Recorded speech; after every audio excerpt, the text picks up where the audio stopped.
Chapter 6. "Wesker!" Barry shouted, his deep voice echoing through the chilly room. "Captain Wesker!" He jogged toward a row of archers at the back of the hall, calling to Jill over his shoulder as he ran. "Don't leave the room!"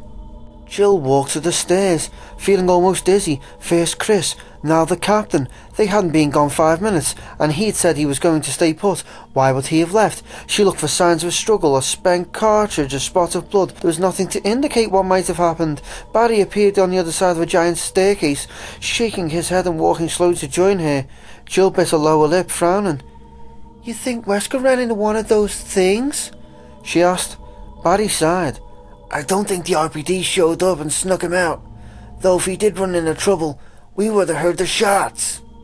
"Not necessarily. He could have been ambushed, dragged away."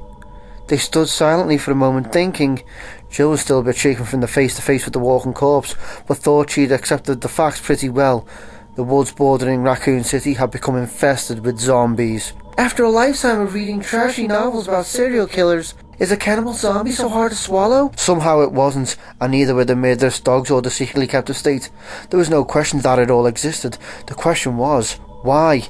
Did the mansion have anything to do with the murders, or had the zombies simply overrun it, like they'd overrun Raccoon Forest? And was that creature the last thing Brecci and Priest saw? She rejected that thought almost violently. Thinking about the girls now would be a mistake. "So, do we go looking or do we wait?" Jill said finally. "Go looking. Ken made it here. The rest of the Bravos could be somewhere in this house. It'd be easy enough to get lost. Chris..." He half smiled, though Jill could see the worry in his eyes. "Chris and Wesker got sidetracked, but we'll find them. It'd take more than a couple of walking stiffs to cause either of them any grief." He reached into a pocket in his vest and pulled out something wrapped in a handkerchief, handing it to her. She felt the thin metal objects beneath the light fabric and recognised them instantly. "It's the set you gave me to practice with last month," he said. "I figured you'll have better luck with them." Jill nodded, tucking the lockpicks into her hip pouch. Barry had taken an interest in her former career, and she'd given him a few pieces from her old set. Several picks and torsion bars. They could come in handy. The small bundle settled on top of something hard and smooth. Trent's computer. In all the excitement, she'd totally forgotten about her strange encounter in the locker room. She opened her mouth to tell Barry, then shut it, remembering Trent's cryptic warning. "I wouldn't mention this conversation to anyone." Screw that. She'd almost risked it anyway with Chris. And where is Chris now? Who's to say that Trent's dire consequences haven't already occurred? She realised what she was thinking, and had to fight off the urge to laugh at herself. What had happened with Trent probably wasn't even relevant to their predicament, and whether or not she could trust Barry, she knew that she didn't trust Trent. Still, she decided not to say anything about it, at least until she had the chance to see what the computer held. "I think we should split up," Barry continued. "I know it's dangerous, but we need to cover a lot of ground. We find anybody, we meet back here. Use this room as base." Rubbing at his beard, he fixed her with a serious gaze. "You up for this, Jill? We could search together." "No, you're right," she said. "I can take the West Wing." Unlike cops, stars seldom partnered. They were trained to watch their own backs in dangerous situations. Barry nodded. "Okay, I'll go back and see if I can persuade one of those doors to open. Keep an eye out for a back exit. Conserve ammo. And be careful." "You too." Barry grinned, holding up his Colt Python. "I'll be fine." There was nothing left to say. Jill headed straight for the set of doors on the west wall that Wesker hadn't tried earlier. Behind her, Barry hurried back to the dining room. She heard the door open and close, leaving her alone. "Here goes nothing." The painted blue doors opened smoothly, revealing a small, shadowy room as cool and silent as the main hall. All in shades of blue. Muted track lighting illuminated framed paintings on dusky walls, and in the centre of the room was a large statue of a woman holding an urn on one shoulder. Jill closed the door behind her and let her eyes adjust to the gloom, noting the two doors opposite the one she'd come through. The one on the left was open, though a small chest was pushed in front of it, blocking access. It was unlikely that Wesker had gone that way. She walked to the one on the right and tried the knob. Locked. Sighing, she reached into her pack for the picks and then hesitated, feeling the smooth weight of the mini-disc reader. Let's see what Mr. Trent thinks is so important. She slipped it out and studied it a moment, then tapped at a switch. A screen the size of a baseball card flickered to life. With a few more taps, small lines and scrolled across the monitor. She scanned the material, recognising the names and dates from local newspapers. Trent had apparently compiled every article that he could find about the murders and disappearances in Raccoon, plus the pieces on the stars. Nothing new here. Jill skipped along, wondering what the point was. After the article was a list of names. William Birkin, Steve Keller, Michael Dees, John Howe, Martin Crackhorn, Henry Sarton, Ellen Smith, Bill Robertson. She frowned. None of the names were familiar, except wasn't Bill Robertson Chris's friend? The one who had worked for Umbrella? She couldn't be sure. She'd have to ask Chris, assuming we find him. This was a waste of time. She'd start looking for the other stars. She pressed the forwarding key to get to the end of the data, and a picture appeared. Tiny lines set into patterns. There were squares and long rectangles, cross-hatched with smaller marks that connected the empty boxes. Beneath it was a single line, a message as enigmatic as you could have expected from Mr. Trent. Night Keys, Tiger Eyes, Four Crests, Gate of New Life, East Eagle, West Wolf. Gee, how illuminating. That just clears up everything, doesn't it? The picture was some kind of map, she decided. It looked like a floor plan. The biggest area was at the centre, a slightly smaller one extending off to the left. Jill suddenly felt her heart skip a beat. She stared down at the small screen, wondering how Trent had known. It was the mansion's first floor. She tapped the forward button again and saw what could only be the second floor, the shapes corresponding to the first map. There was nothing after the second map, but it was enough. As far as she was concerned, there was no longer any question that the Spencer estate was the source of the terror in Raccoon City, which meant that the answers were here, waiting to be uncovered. The zombie groaned as Chris fired point blank into its gut, twice. The shots were muffled by its rancid flesh and it fell against him, expelling a rush of foul stinging air across his face. Chris pushed it away, the back of his throat locking. His hands and the barrel of his weapon were dripping with sticky fluids. The creature collapsed to the floor, its limbs spasming. Chris backed away, wiping the breath against his vest as he took deep breaths, trying desperately not to vomit. The zombie out in the hall had been desiccated mess, shriveled and dry. This one was fresh, if that was the right word. Festering, necrotic, wet. He swallowed hard and the urge to throw up slowly passed. He didn't have a particularly weak stomach, but that smell! God! Keep it together, there could be more of them. The hall he'd entered was all dark wood and dim light. For the moment there was no sound except for the pulse of blood in his ears. He looked down at the body, wondering exactly what it was, what it had been. He had felt its hot, fetid breath against his face. It wasn't a reanimated corpse, no matter what it looked like. He decided it didn't matter, for all intents and purposes. It was a zombie. It had tried to bite him, and creatures like it had already chowed down on some of Raccoon's population. He needed to find his way back to the others, and they had to get out, get help. They didn't have the firepower to handle the situation alone. He ejected the empty clip from the gummy weapon and quickly reloaded, his chest tightening with stress. 15 rounds left. He had a Bowie knife, but the thoughts going up against a zombie with only a knife wasn't all that appealing. There was a plain looking door to his left. Chris pulled at the knob, but it was locked. He squinted at the key plate and wasn't all that surprised to see the etching of what looked like armour, sword, armour. There was a definite theme developing. He moved down the wide hall, listening for any sound and taking frequent deep breaths through his nose. The goo on his vest and hands made it hard to tell if there were any more of them around. The smell was all over him, but it could be his only chance to avoid another close encounter. The hall turned to the left and he took the corner fast, sweeping the breath across the wide wooden expanse. There was a support pillar partially blocking his view, but he could see a back of a man just past it, the slumped shoulders and stained clothes of one of the creatures. Chris quickly edged to the right, trying to get a clear shot. The zombie was maybe 40 feet away, and he didn't want to waste his last rounds. At the sounds of his boots against the hardwood floor, it turned, shuffling slowly.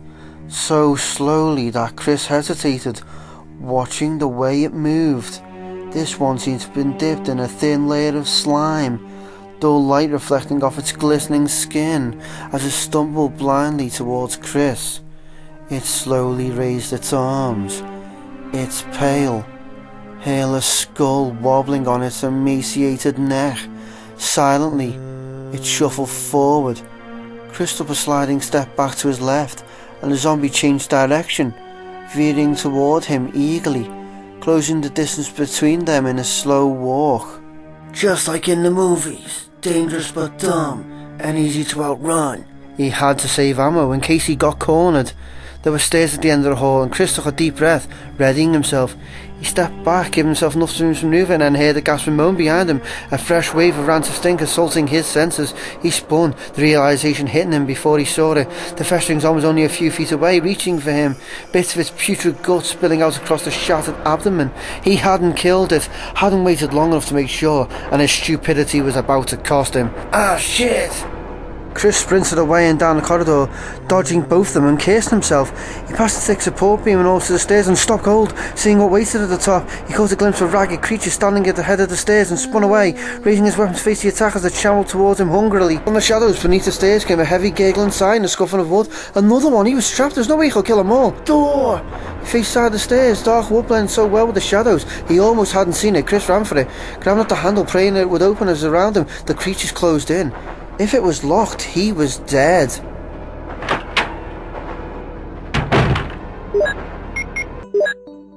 Rebecca Chambers had never been more afraid. Not once in her 18 years. For what seemed like an eternity, she listened to the soft scrape of rotting flesh brushing against the door and tried desperately to think of a plan.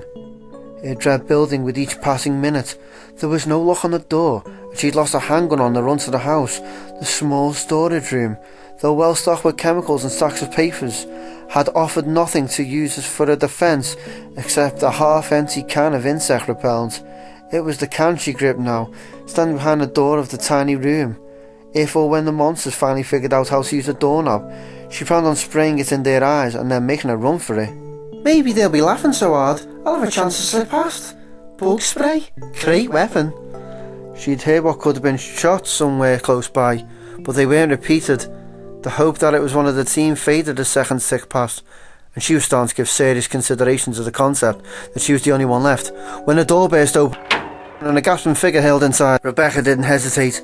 She leapt forward and pressed a button, releasing a cloud of chemical mist into its face, tensing itself to run past it. Duh! It yelled, and it fell back against the door, slamming it shut. It covered its eyes, spluttering. It wasn't a monster, she just maced one of the alphas. Oh no! Rebecca was already reaching into her field medical kit, her immense relief at seeing another one of the stars, battling with monumental embarrassment. She fumbled out a clean cloth and a tiny squeezed bottle of water, stepping toward him. Keep your eyes closed, don't rub at them. The alpha dropped his hands, face red, and she finally recognised him. It was Chris Redfield, only the most attractive guy in the stars, not to mention her superior. She felt herself blush and was suddenly glad that he couldn't see her. Nice going, Rebecca. Way to make a good impression on your first operation. Lose your gun, get lost, blind a teammate. She led him over to the small cot in the corner of the room and sat him down, letting her training take over. Lean your head back. This is going to sting a little, but it's just water, okay? She dabbed at his eyes with the damp cloth, relieved that she hadn't sprayed him with anything worse. What was that stuff? He said, blinking rapidly. Tears of water streamed down his face, but there didn't seem to be any damage. Bug repellent. The label's been ripped off, but the active ingredient is probably permethrin. It's an irritant, but the effect shouldn't last long. I lost my gun. When you came in, I thought you were one of those things. Though if they haven't figured out how to use the doorknob by now, they probably won't. She realised she was babbling and shut up, finishing the crude irrigation and stepping back. Chris wiped his face and peered up at her with bloodshot eyes. Rebecca Chambers, right? She nodded firmly. Yeah, look, I'm really sorry. Don't worry about it, he said and smiled. Not a bad weapon, actually. He stood up and looked around the small room, frowning. There wasn't much to see. An open trunk full of papers, a shelf lined with bottles of mostly unlabelled chemicals, a cot and a desk. Rebecca had been through it all in her search for something to use against the creatures. What about the rest of your team? He asked. Rebecca shook her head. I don't know. Something went wrong with the helicopter and we had to set down. We were attacked by animals, some kind of dogs, and Rico told us to run for cover. She shrugged, feeling like she was about 12 years old. I got turned around in the woods and ended up at the front door of this place. I think one of the others broke it down. It was open. She trailed off, looking away from his intense gaze. The rest was probably obvious. She had no weapon, she'd gotten lost, she'd ended up here. All in all, a pretty poor showing. Hey, he said softly. There's nothing else you could have done. Enrico said run, you ran, you followed orders. Those creatures out there, the zombies, they're all over the place. I got lost too. And the rest of the alphas could be anywhere. Trust me, the fact that you made it this far. Outside, one of the creatures let out a low, plaintive wail, and Chris stopped talking, his expression grim. Rebecca shuddered. So, what do we do now? We look for the others and try and find a way out. He sighed, looking down at his weapon. Except you don't have a gun, and I'm almost out of ammo. Rebecca brightened and reached into her hip pack. She pulled out 2 full magazines and handed them over, pleased that she had something to offer him. Oh, and I found this on the desk, she said, and produced a silver key with a sword on it. She didn't know what it unlocked, but thought it might be useful. Chris stared at it thoughtfully, then slipped it into a pocket. He walked to the open trunk, looked down at the stacks of papers. He rifled through them, frowning. Your background's in biochemistry, right? Have you looked through these? Rebecca joined him, shaking her head. Barely. Been kind of busy watching the door. He handed her one of the papers and she scanned it quickly.